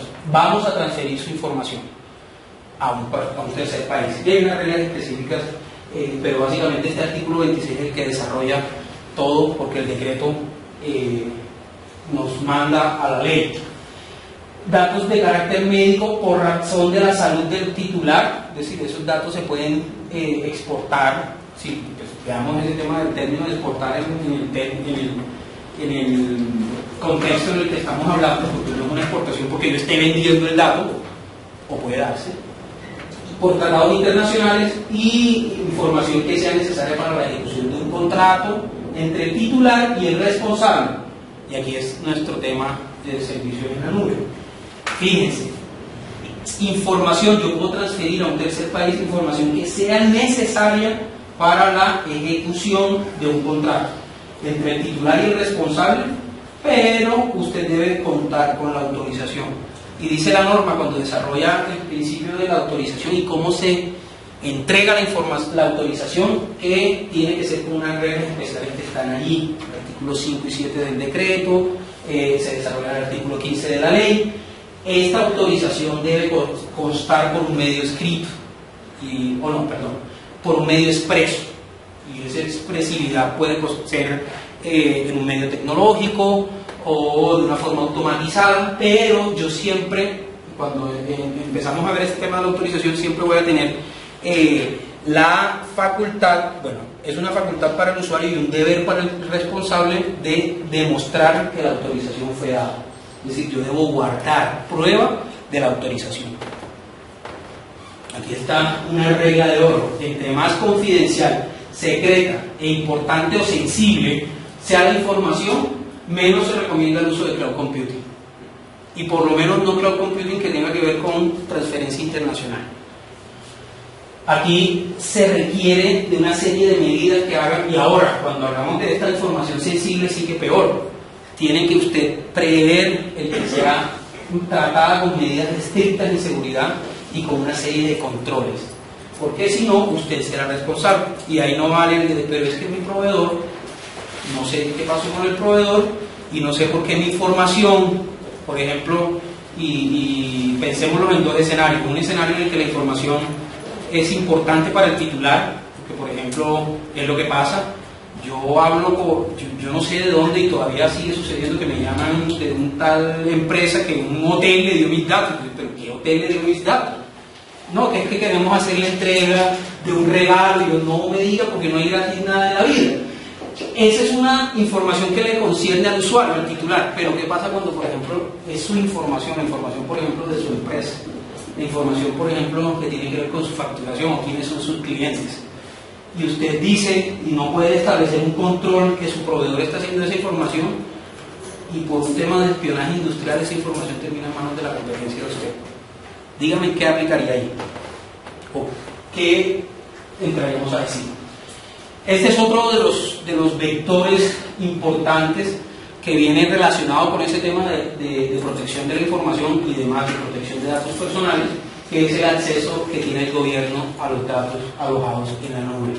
En Colombia, aunque no lo creamos, aunque no lo conozcamos, existen unas reglas y unas normas, además, que nos permiten prever que esto de Puma sí que es real, sí que está sucediendo, este mal está sucediendo hace mucho tiempo, pero debemos tener cuidado en materia de comunicación en la nube.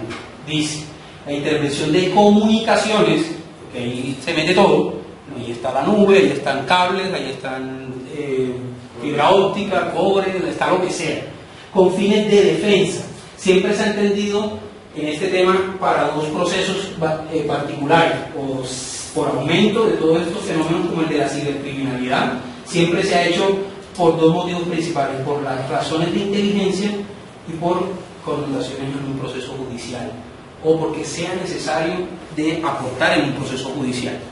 Y eso es una de las materias que regulan estas dos normas que están aquí.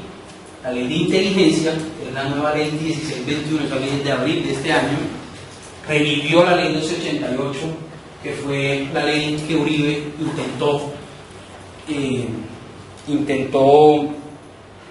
sin éxito hacer sobre la ley de inteligencia en Colombia. La ley de inteligencia en Colombia era mucho más vieja, y él sacó esta ley, que es la que trajo la posibilidad de que, por ejemplo, hubiera interceptación de comunicaciones sin una orden previa de un juez, y hizo muy peligroso todo lo que estaba pasando. Bueno, ya en eso no nos vamos a detener porque no es ni el momento ni el lugar para hacerlo. Pero esta ley, la 1288, fue declarada inconstitucional por la Corte, pero por razones de procedimiento, por razones de vicios en el procedimiento. Pero la Corte, como la Corte hace ese proceso, tampoco voy a desproteger de la Corte, por Dios, porque siempre lo hago, pero la Corte, excediendo sus facultades, como siempre, sí dijo, aquí hay que analizar, y esa ley de inteligencia iba en contra de principios como el de la intimidad y el de la privacidad de las personas. Porque dice un artículo, y de hecho hubo una modificación por un acto legislativo de una norma, que es el artículo 52, que permite que hoy tengamos en ciertos casos un allanamiento en moradas de personas y interceptación de comunicaciones sin una orden previa. Y como nosotros nos integramos o implementamos a partir del 2006 un nuevo procedimiento en materia acusatoria, nosotros tenemos un sistema penal basado en la acusación, entonces hay un proceso nuevo que es el del control de garantías, que hace un juez de control de garantías. Entonces hoy por hoy tenemos estas situaciones, seguramente aquí tendremos, y esta norma, seguramente yo veo o reviso, y estas situaciones como lo de la plataforma única que están haciendo acá estos señores, van a tener problemas en materia de protección de datos, porque en protección de datos dice que estas cosas no se pueden hacer. Y aquí hay un decreto que, oh sorpresa, existe, y la otra vez me lo estaban preguntando por ahí, les dije, existe este decreto que obliga a los prestadores de servicios de comunicaciones, y los ingenieros lo dijeron así, yo lo repito simplemente, pero es un ingeniero, que hay una puerta trasera para permitir acceso o permitir el que autoridades monitoreen las comunicaciones. Entonces, esto es un deber legal y el cumplimiento de un deber legal, y con eso los proveedores, fíjense que son los prestadores o los proveedores de servicios de comunicaciones, están obligados a permitir el acceso y la entrega de información a algunos entes en el gobierno. Hay otros tipos de aspectos en materia regulatoria que tienen que ver con estos temas que van en contra, por ejemplo, del tema de la privacidad. Solamente para reseñar las políticas de vigilancia y de monitoreo que se implementen en las organizaciones. Ahorita, hace 15 días, estábamos en una conferencia donde veíamos el tema de esta tendencia de BOD, de precisamente la capacidad que tienen ahora las empresas de monitorear o de controlar el uso de estos dispositivos personales, dispositivos móviles que han permitido todo este tema de movilidad, pero cuando hay información de la organización allí. Y eso es muy peligroso, porque por ahí salieron unas métricas y unas cifras, y creo que 60.000 smartphones fueron encontrados en los taxis de Nueva York. Entonces, y ahí va información de las empresas. Entonces, este tema también tiene que ver, y por ejemplo ya hay muchos servicios, y todos los días veo uno, Oracle, IBM, bueno, todos están mostrando eso. Avaya también tiene una serie de plataformas y de soluciones basadas en dispositivos móviles. Entonces, fíjense, políticas de vigilancia de los empleados en una organización. ¿Qué soluciones hay? Hay soluciones como esta. Una empresa obliga a sus empleados a llevar una pulsera cuando tienen el periodo. O sea, ese tipo de monitoreos van en contra de la intimidad de las personas. Entonces, ¿cómo conciliamos esas dos posiciones y cómo, por ejemplo, en materia de provisión de servicios vamos a encontrar un parámetro como cercano? Es ya diferente. El tema procesal o el aspecto netamente contractual en materia, por ejemplo, de contratos de servicios en la nube, lo veíamos. Hay una deslocalización, y entonces a ustedes dicen, sí, nosotros hacemos el tratamiento allá en Estados Unidos, pero los servidores están ahora están metidos en Alaska, debajo del hielo, para el tema, porque se están ahorrando por el tema del procesamiento y de unidades calóricas. Entonces se tienen que hacer todo un proceso de enfriamiento de estos servidores. Cuando uno empieza a ver la capacidad de procesamiento, uno ve, creo que al mes Google, el procesamiento por las búsquedas de Google es una cosa que uno dice, esto no puede ser posible, pero es así, es una cosa escandalosa. Entonces, ¿qué sucede? El tema de la deslocalización. Pasó con Keep.com, con Megabloat, los servidores unos en Australia, había unas réplicas en otro lado, y entonces, ¿dónde entra usted a establecer cuál es la jurisdicción que le aplica? Por esos vacíos y por esos huecos es por donde los abogados se meten. Entonces, por ejemplo, en caso de un incidente, tu proveedor te colabora en materia jurisdiccional. Hay una serie de reglas y de principios en materia jurisdiccional, sobre todo esto aplica más en materia penal, de acceso a información y de compartición de información entre entidades gubernamentales. Hay unos, se llaman los MDAs, los tratados internacionales de cooperación mutua en materia judicial. Existen, y hay instancias como Budapest, el convenio, que nos permite, frente al tema de cibercriminalidad, tener reglas sobre jurisdicción. Entonces, por ejemplo, no sé si vieron ahorita, para que entiendan esto un poco, que los señores que mataron al de la DEA aquí en Colombia, a pesar de que el delito se cometió aquí, estos tipos eran colombianos, pero el sujeto, la víctima, en este caso el sujeto pasivo, era un ciudadano americano, y por eso, bajo esas normas, estos señores van a enfrentar una condena allá y no acá. Entonces, no sabemos qué tal que el muchacho del accidente, las dos niñas fueran americanas, ya eso no aplica. Ese es otro ejemplo, pero no. Ese es un tema de problema de jurisdicción, y por eso es necesario en este tema de la nube. Entonces ahora tenemos estas inquietudes que, ¿se acuerdan que yo les decía ahí como los principales problemas, las principales problemáticas?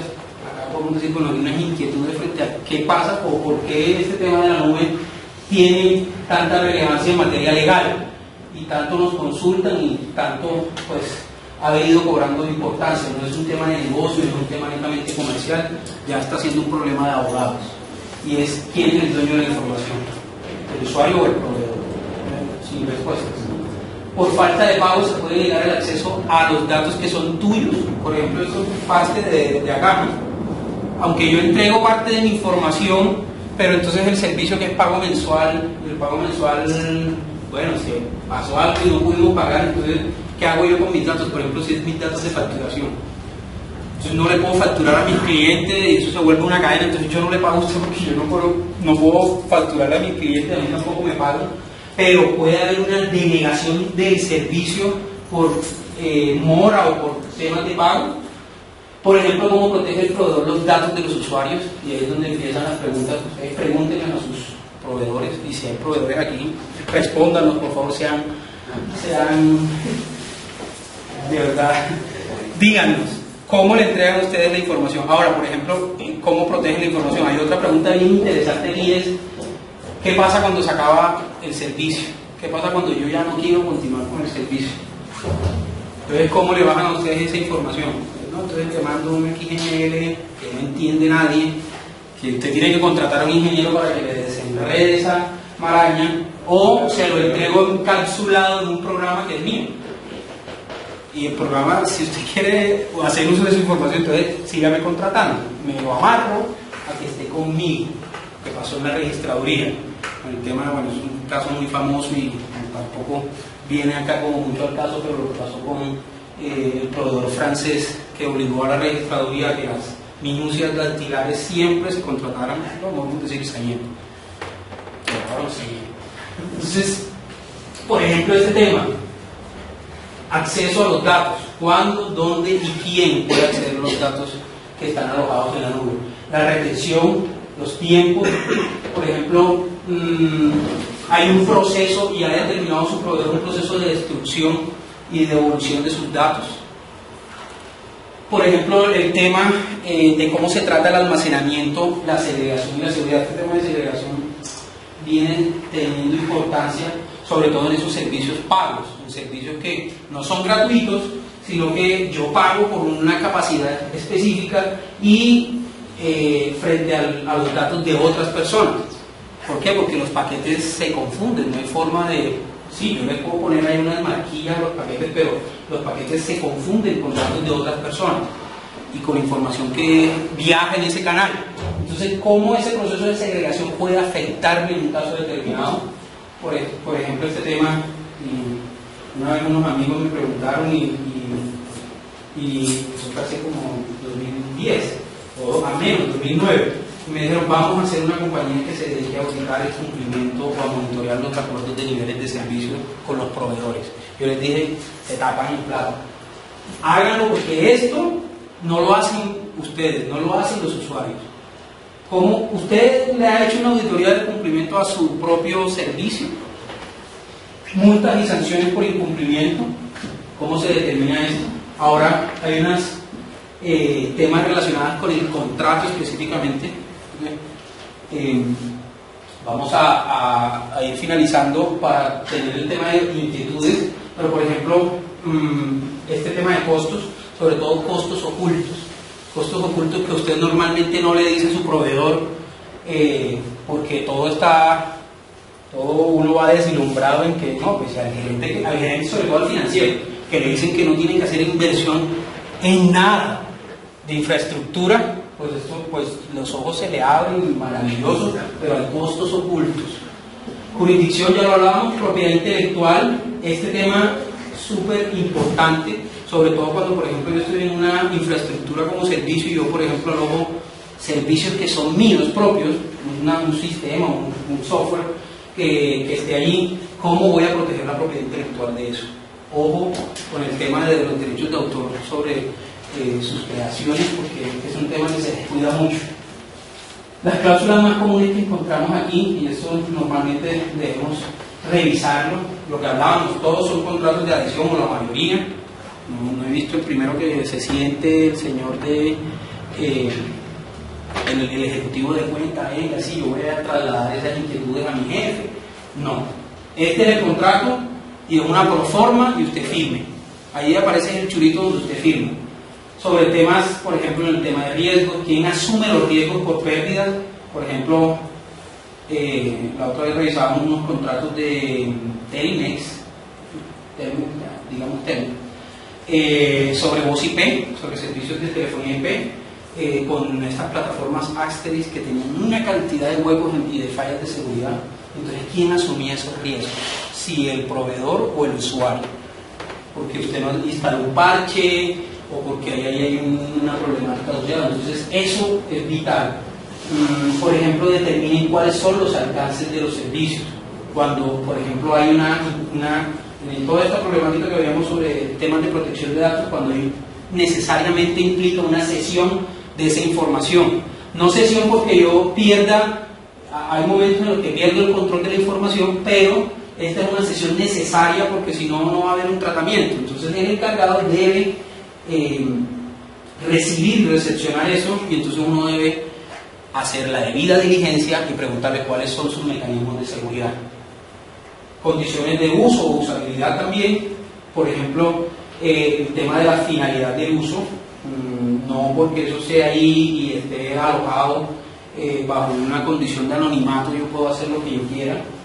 La posibilidad de reventa por sublicenciamiento, por ejemplo, puede haber o darse el caso de que se trate de una solución montada en la nube y no sabemos cómo la competencia tuvo acceso al código fuente de ese proceso y se dio un proceso en el que posiblemente estará involucrado el prestador.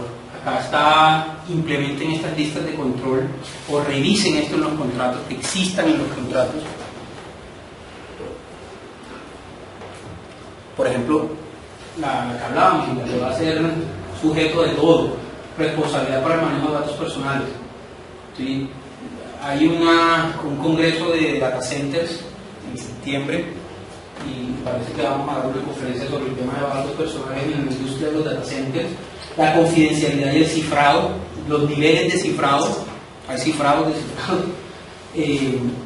y cómo se establece el tema de la privacidad, quién va a acceder a los datos, por ejemplo, incluso en políticas internas del proveedor, porque el proveedor puede tener o no buenas prácticas en materia de privacidad interna, ¿no? Entonces, si por ejemplo sus empleados han suscrito unos acuerdos de confidencialidad sobre los datos de terceros, niveles de servicio, bueno, lo que ustedes conocen ya más que nadie como acuerdos de niveles, y eso pues es todo un proceso ahí, y sus sanciones, por eso debe estar el tema de la auditoría, les decía, requisitos de seguridad, qué pasa cuando hay fugas. Esto es supremamente importante y gratuito, nunca se lo van a dejar ver, ni no se lo van a mostrar o no le van a permitir que usted diga nada frente a esto. Por ejemplo, trate de contratar a la competencia de su proveedor de servicios en la nube, y este tema de migración va a ser un dolor de cabeza para usted. Limitación de responsabilidad o liability, sobre todo en pérdidas de datos. Volvemos a lo mismo, los derechos de propiedad intelectual, si se está teniendo ahí, por ejemplo, soluciones o software o programas. ¿Qué pasa con el tema de suspensión? Ya lo hablábamos. Y flexibilidad o en la modificación y prestación de, por ejemplo, los informes que usted puede sacar allí. Estos, en términos generales, como nos gusta aquí en Colombia, no demos papaya. Monitoreemos, hay un tema de monitorización importante, sobre todo porque fíjense que cuando se hace un tema de protección de datos personales, usted está entregando una responsabilidad, o no, perdón, está delegando una función, pero usted sigue siendo el responsable. Y entonces en eso, si usted tiene pérdida de la capacidad de monitorearlo, le va a costar seguramente más de un problema. Todo lo que tiene que ver con ANS, compensaciones, porque por ejemplo puede haber una política de compensación o de subsanación frente a un incumplimiento. ¿Qué pasa, por ejemplo, en materia de contratos estatales en este tema de servicios en la nube, o lo que se traduce como si existiera una política pública para hacer que este tema de computación en la nube llegue al Estado. Hoy se está haciendo, creo que yo, de una forma irregular, porque ya yo veo por ahí funcionarios que sí, entonces eso está en Dropbox, y uno encuentra que no sé si montaron, por ejemplo, no sé si han visto el nuevo sistema de compras públicas, Colombia Compra Eficiente, lo que antes era el portal de contratos del gobierno nacional. Es un sistema basado en la nube, es un sistema que la parte de contratos está en la nube. Entonces, ¿cómo hay un tema frente a, y por ejemplo las normas lo establecen, cuando por ejemplo yo debo presentar una propuesta o puedo presentar una propuesta, hoy me hacen una consulta de eso, una propuesta por un medio electrónico y el sistema no está disponible, entonces va y corre el proponente y trata de radicar, y la norma establece que entonces hasta el día hábil siguiente yo puedo radicar. Si eso era un viernes a las 6 de la tarde, pues eso está abierto hasta las 12 de la medianoche, el tipo no cumplió en entregar la propuesta. Entonces, ¿cómo eso afecta estos modelos? Y las suspensiones y las terminaciones de los contratos. Estos son aspectos claves que ustedes deben revisar. Lo mismo, un poquito más de lo mismo, de pronto fíjense este tema, destrucción de la información, borrado seguro. Ahorita creo que se están ya como implementando este tema. Se acaba de expedir una nueva norma sobre manejo de residuos tecnológicos. Esa norma creo que no tiene más de 15 días, así que por favor revísenla, que habla de este tema de destrucción de información, sobre todo información pública. Y también recientemente tuvimos la expedición de una ley de acceso, se llama Ley de Transparencia y Acceso Ciudadano a la Información Pública. Esa ley es una ley estatutaria, ya se desarrolló, la Corte Constitucional le dio su aval porque la declaró constitucional y está ahora mismo para ser sancionada por el presidente. ¿Y qué pasa con este tema? Cuando mi proveedor está en el extranjero, que creo que es lo que hemos venido conversando. Es como conclusión que podemos decir, debemos consolidar un marco jurídico mucho más propenso o que por lo menos trate el tema de manera frontal. ¿Por qué? Porque siempre lo llegamos a él de manera residual, llegamos por remisión. Sí, lo que aplica para la computación tradicional aplica para acá, pero incluso en materia internacional, por eso existen normas como la ISO 27003, que ya empiezan a ver cuando los límites físicos, yo ya no puedo implementar una política de seguridad física porque se trata de recursos que no tengo a mi disposición. ¿Qué pasa en esas materias? Lo que hablábamos, la pregunta que decía, propender por una armonización normativa, revisando internacionalmente lo que tenemos, mayores controles en seguridad bajo norma, solo en algunos casos específicos, por ejemplo en materia financiera hay normas sobre seguridad y aseguramiento de la información, y eso es un sector muy regulado en esa materia, pero para otros sectores como el comercial ya se hacen necesarias estas. De hecho, la ley 1581 delega en la superintendencia, que lo hará a través de una resolución, a través de una circular, unas medidas tecnológicas o medidas de seguridad que deben implementar todas las empresas que traten datos personales para garantizar esos temas de confidencialidad y de seguridad. Y controla las cláusulas en los contratos. ¿Qué pasa, por ejemplo, con cláusulas abusivas en los contratos de computación en la nube? Entonces básicamente de eso se trataba el tema, y pues si alguien o requerimos de alguna inquietud, pues podemos hacerlo en un espacio muy breve de tiempo. Yo tengo una pregunta. Si, digamos, yo soy el cargo de tratamiento de los datos acá en Colombia, tengo toda la infraestructura acá en Colombia, pero mis clientes son de fuera de Colombia, ¿yo tengo que tener autorización de ellos para hacer uso de esos datos? Sí, en ese caso es como el modelo contrario, son datos que provienen del exterior y tú los tratas aquí en Colombia.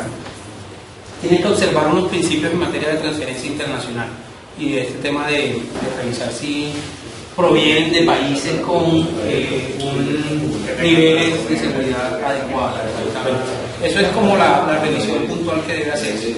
Pero no es obligación, digamos, de pedir autorización de esa persona. De allá viene, y ahora, pues como se ha implementado este tema de nivel adecuado de seguridad, seguramente que te entrega la información te lo va a pedir a ti, muéstreme sus políticas, muéstreme pues cómo está implementado su proceso interno.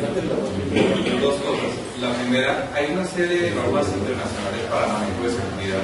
Realmente en Estados Unidos SA70 y el que maneja sobre todo la destrucción, el manejo SA70 tipo 2. SA70. Hay una más nueva que fue la que implementó el gobierno, que es la que autoriza solamente a los centros de cómputo que puedan contratar con el gobierno. No recuerdo cuál es el nombre que estaba por encima de SA70, probablemente la tiene más en este momento. Sí, porque ya es el tema de certificaciones internacionales del gobierno.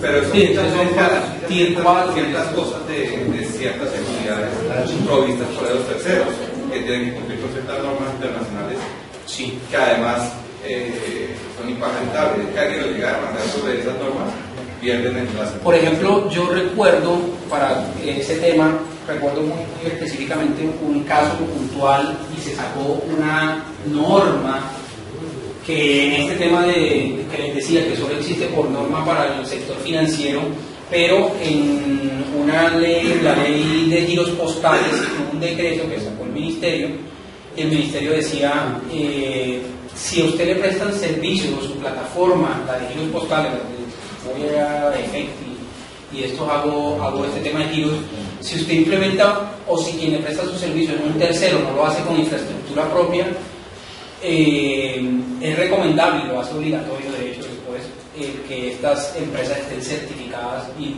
nombran a la ISO 27001. A mi modo de ver eso no es técnico y no es recomendable porque son estándares y en estándares hay buenas prácticas y uno tiene que proceder por buenas prácticas, pero no hacerlo específico.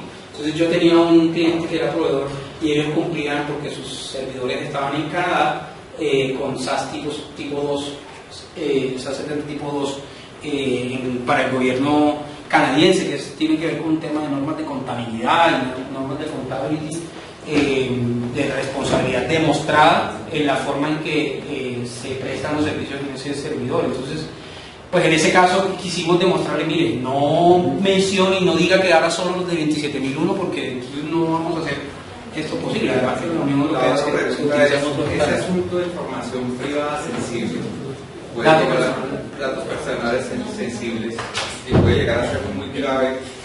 Ya creo que he visto un país en el cual eso realmente a nivel de manejo de batería se ha vuelto una locura. Es problemática. En Francia, es el país donde está más con eso, ni siquiera la hoja de vida debe ir o debe ser publicada con el nombre, ni el lugar donde vive, ni el teléfono, porque todo eso puede llegar a ser considerado,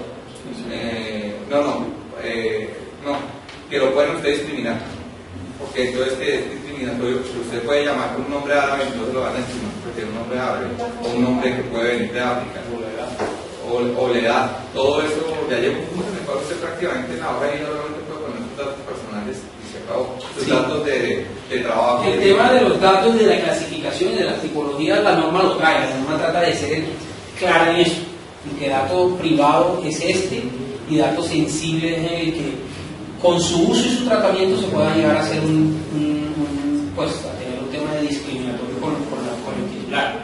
Entonces ese dato en específico está regulado de manera mucho más rígida.